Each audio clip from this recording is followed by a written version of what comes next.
कौन मारेगा यूपी में बाजी? उत्तर प्रदेश में लोकसभा चुनाव को लेकर क्या है माहौल?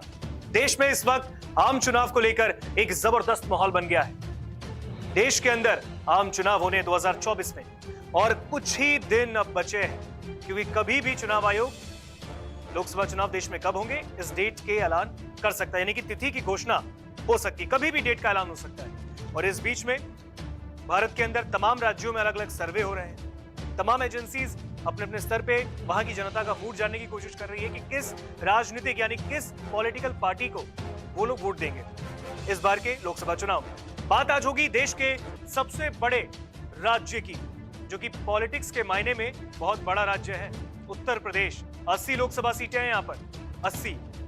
और कहते हैं कि दिल्ली की सत्ता का रास्ता यूपी से होकर जाता है। अब उत्तर प्रदेश में जो भी राजनीतिक दल सबसे ज्यादा सीटें लाएगा, दिल्ली में हो सकता है कि उसकी सत्ता बन जाए और एक मजबूती मिलेगी उस राजनीतिक दल को।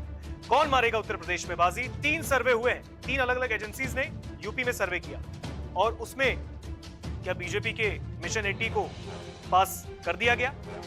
क्या जो उत्तर प्रदेश में भाजपा कह रही है कि इस बार 80 की 80 लोकसभा सीटें भारतीय जनता पार्टी के पाले में आ जाएगी, ये सच होने वाला है क्या?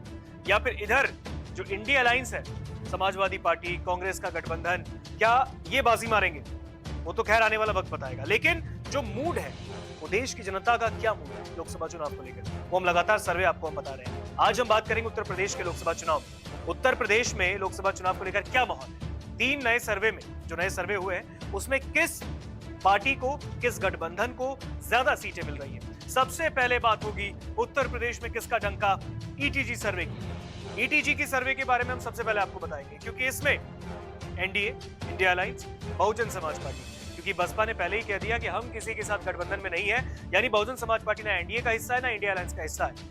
बसपा अकेले चुनाव लड़ेगी लोकसभा का, मायावती लगातार कहती है सुप्रीमो है बीएसपी की। ईटीजी के सर्वे में आप देखिए, जो मिशन 80 की बात भारतीय जनता पार्टी कर रही थी, उसमें बैकफुट प्राप्ति दिखी है। 72 से 78 सीटें बीजेपी को मिल सकती है, ये ईटीजी का सर्वे कह रहा है लोकसभा चुनाव में। 80 में से 72 से 78 सीटें एनडीए अलायंस के पास, इंडिया अलायंस के पास 2 से 6, इसमें सपा और कांग्रेस का गठबंधन है। और बहुजन समाज पार्टी का खाता भी नहीं भी खुल सकता और खुल भी सकता है, 1 सीट आ सकती है। ये 80 में से आंकड़े सामने हैं, जो कि 80 टोटल लोकसभा सीट है यूपी में। ईटीजी का सर्वे कह रहा है, तो ईटीजी के सर्वे में एनडीए के मिशन 80 को तो झटका लगा, लेकिन यहाँ पर बहुमत सबसे ज्यादा एनडीए के पास, इंडिया अलायंस सेकंड नंबर पर। अब बात करेंगे मूड ऑफ द नेशन, देश का मिजाज क्या कह रहा है। मूड ऑफ द नेशन के सर्वे में एनडीए को 72 सीट, इंडिया अलायंस को 8 सीट, बसपा को 0, बसपा का खाता भी नहीं खुला, यानी मायावती को कहीं ना कहीं इस बार उनकी पार्टी को उत्तर प्रदेश में लोकसभा चुनाव में एक बड़ा झटका लग सकता है, ये सर्वे कह रहा है। मूड ऑफ द नेशन का ये आंकड़ा आपके सामने है।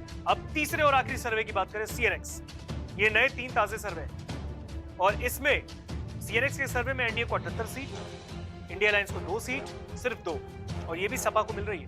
कांग्रेस को खाता भी नहीं खुल रहा। कांग्रेस के पास अभी सिर्फ 1 सीट है रायबरेली की, लेकिन अब जब वहां से पहले सोनिया गांधी सांसद थी और उनके राज्यसभा जाने के बाद रायबरेली की सीट पे अब कौन लड़ेगा कांग्रेस से, इस पर बातचीत चल रही है। बात हो रही थी कि राहुल गांधी लड़ सकते हैं, लेकिन अमेठी में उनका नाम नहीं आया। वायनाड से लड़ रहे हैं एक बार फिर, वापस से केरल से ही लोकसभा का चुनाव लड़ेंगे। रायबरेली की जो तस्वीर है वो क्लियर नहीं। इस बीच में बातचीत चल रही है कि कांग्रेस अपने गढ़ को बचाने के लिए गांधी परिवार से किसी को उतार सकती है, किसे आने वाला वक्त बताएगा।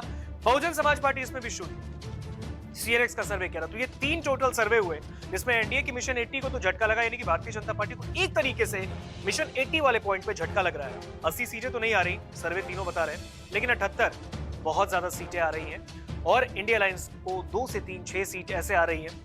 बसपा का खाता भी नहीं खुल रहा है। आपको क्या लगता है, आने वाले वक्त में आम चुनाव के रिजल्ट होने वाले हैं? कमेंट सेक्शन में हमें जरूर लिखकर बताएं। नमस्कार, मैं हूं मानक गुप्ता। अगर आपको हमारा ये वीडियो पसंद आया हो तो इसे लाइक और शेयर जरूर करें, और हां, हमें सब्सक्राइब और फॉलो करना ना भूलें, ताकि आप देश और दुनिया की कोई खबर मिस ना करें। तो जुड़े रहिए हमारे साथ और देखते रहिए न्यूज़ 24।